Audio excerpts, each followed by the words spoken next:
It's strange how a single sentence can rip through your life like a bullet. Mine came with a smirk and a toast.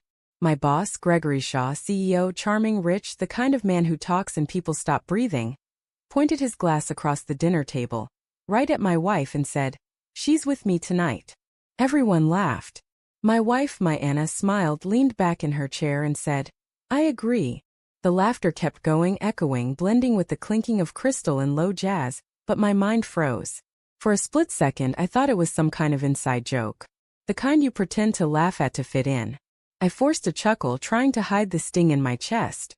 But Anna didn't even glance at me. She looked at him. Only him. We were at the company gala. A yearly circus where the rich and ambitious pretended to like each other. Anna had insisted we go. Said it was important for my career, that Gregory had been noticing my work, that this could be my moment. I spent weeks preparing. The right suit, the right tone, the right everything. I wanted to make her proud. But when Gregory raised that glass and said those words, everything I'd built inside me began to crumble. The rest of the night blurred.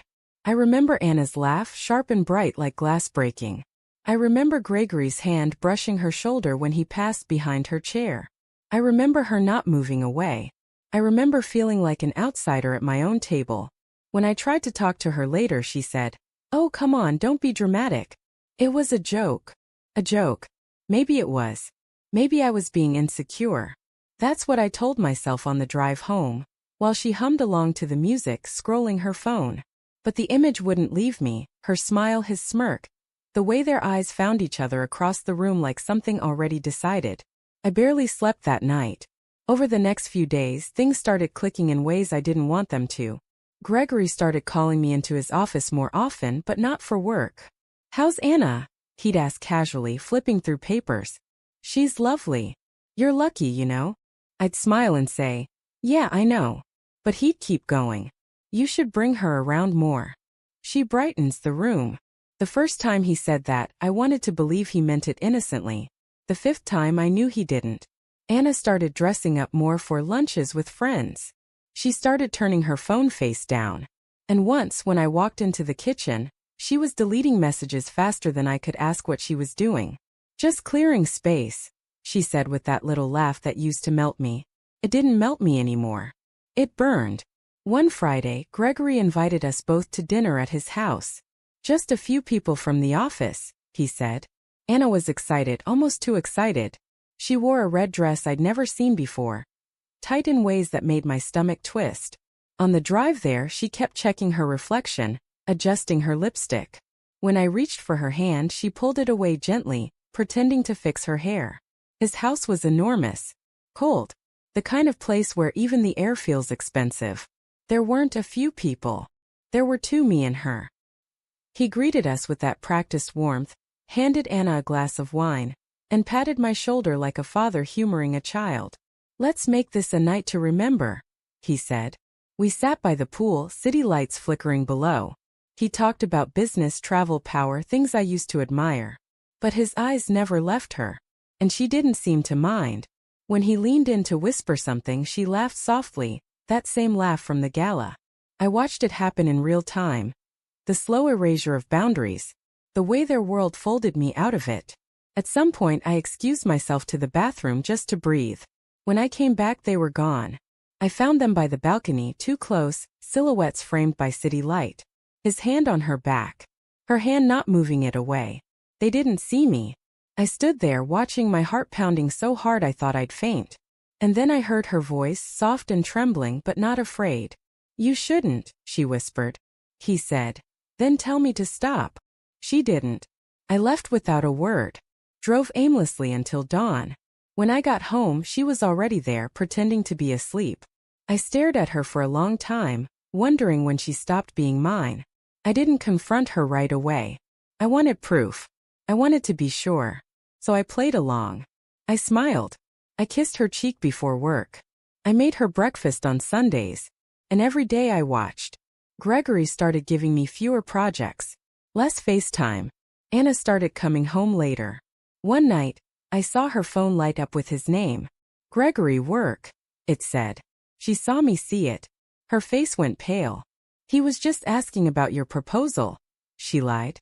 Then call him back, I said quietly.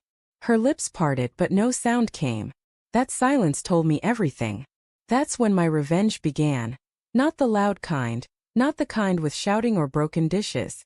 The quiet kind. The patient kind. I started documenting everything. Every message she deleted. Every night she came home late. Every business trip he recommended I skip. I sent anonymous tips to HR about Gregory's inappropriate conduct. I forwarded his late-night messages to the compliance team from a fake email I made. I didn't need to expose Anna, not yet. She was already digging her own hole. 3 months later, he was under investigation for misconduct. 2 more, and he was taking a leave of absence. When the board announced his suspension, Anna found out the same way everyone else did.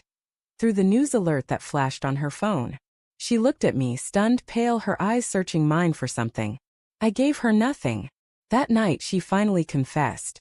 She cried, begged, said it was a mistake, said she thought he loved her, said she didn't know why she did it. She said all the things I used to imagine she'd say, only I felt nothing hearing them. Not rage. Not sadness.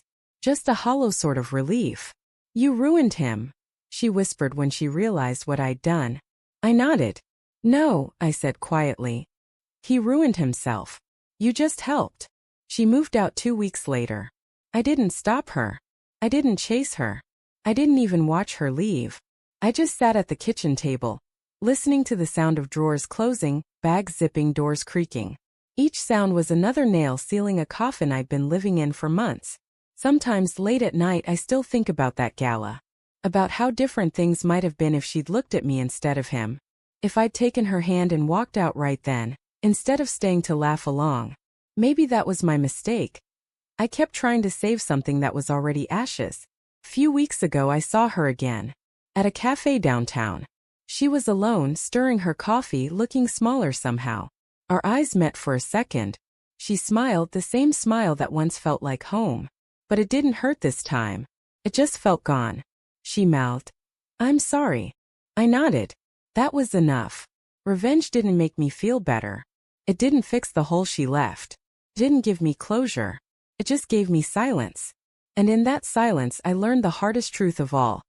Sometimes the person you'd burn the world for is the one holding the match.